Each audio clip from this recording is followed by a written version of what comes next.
What's going on, guys? Welcome back to your favorite place to be, where we wanted to give you a rundown if you missed today's live stream on what the Fed has decided to do, what they're planning on doing for the remainder of the year, and then more importantly, how to position our portfolios for growth under the current conditions of the current monetary policy. So, first and foremost, guys, thanks for tuning in. And if you catch the meeting and the summary, I'll try to throw up some data points that way you can kind of see what we're talking about, how we're deriving the data.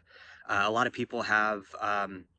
Been kind of anticipating what was going to happen today. Obviously, it was like a 99% chance that the rates were going to be left unchanged, which was the case. And then also kind of in the dot plot, which shows the projections for the rest of the year, why the Fed meeting was kind of an important one today, based on some of the other ones that they have throughout the year.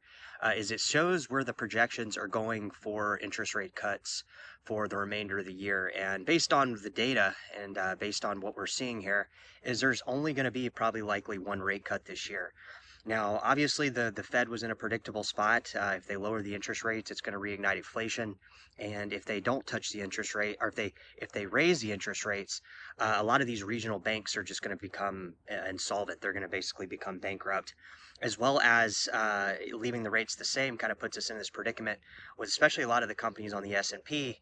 A lot of these companies, guys, I would say as far as 10% of them potentially can't even service their own debt, and they'll be looking at bankruptcy, layoffs, and everything that's kind of attached to that. And kind of what was also kind of important in today's meeting was this idea that they're trying to elude to us, the retail trader or the general public, that they have everything under control. We're seeing kind of two sides of this kind of unfold, with like the hedge funds and all the money and people trading stocks and stuff. They kind of want the Fed to make cash cheap, to try to artificially pump the S&P and the broader markets and stuff like that. But the problem with that, guys, and the reason they can't drop interest rates, is because the general public can't sustain any more inflation.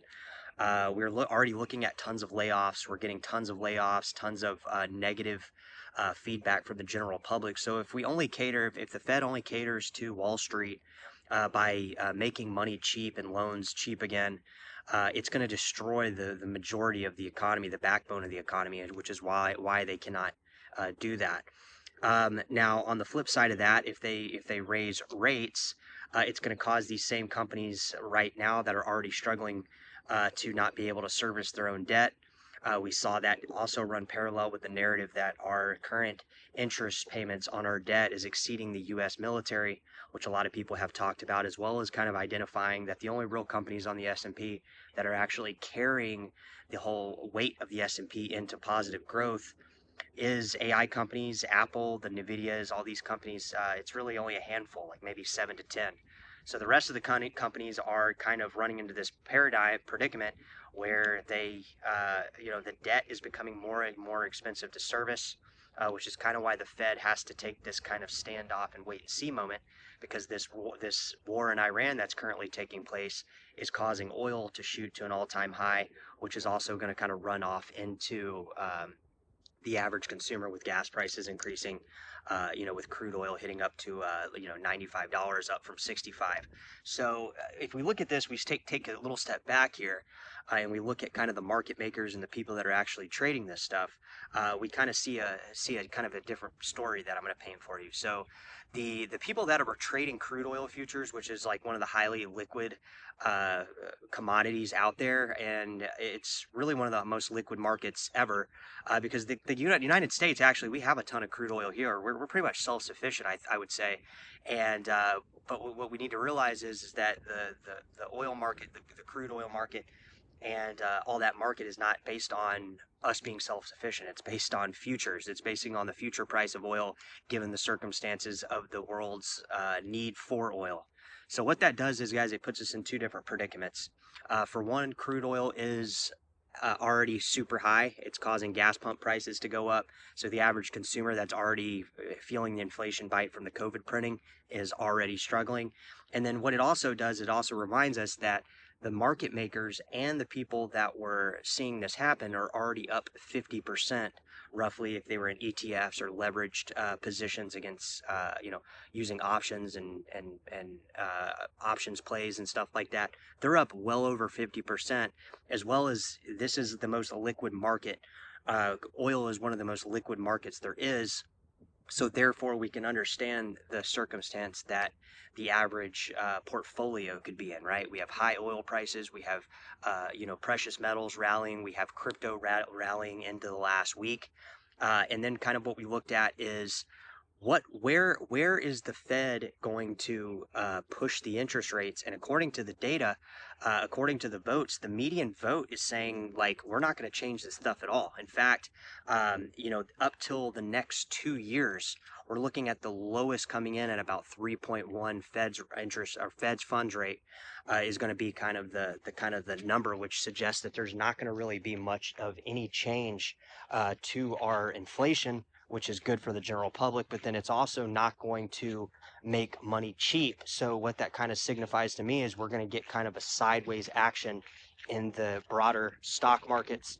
And if Bitcoin and crypto continue to follow the S&P like it has historically, then we're in a predicament where we're going to be running sideways or even down in price on the crypto prices, and that's based on the historical timeline, right? Last year the S&P clawed back and Bitcoin basically kind of crashed along with the altcoin market down from over 100K down to 70K, and then we recovered pretty damn good in the S&P, and then we also recovered in Bitcoin, and we saw kind of a more of a growth in some various altcoins, and then we also hit precious metals.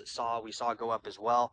So we're in kind of a really big predicament right now. And I think what I want to see is I want to see the crypto prices, the Bitcoin, the altcoins start to break away from the S&P. If the S&P goes up, great. It would be kind of defying what we expect as investors, considering that the interest rates aren't cut and they're not projecting any cuts, and inflation is rising. So we're getting less of a, the projections at 2.4 to 2.7 inflation rate, that we're kind of like assuming that, we're not going to be getting cheap money to pump the markets. We're going to, money's going to stay expensive, and we're going to see kind of maybe a pullback in a lot of the companies, and the S&P go down, and then maybe crypto crash. But what we're really hoping to see is if the crypto markets can sustain, if the crypto markets can potentially break out of this historical following the S&P kind of trend, then let's see what happens there. I think that's where the interest is, and that's where we're wanting to see. We're not wanting to see the same vanilla analyticals. We're wanting analytic data points. We're wanting to see a little something different, and you guys are welcome to drop it in the comments and let me know what you think. And bye.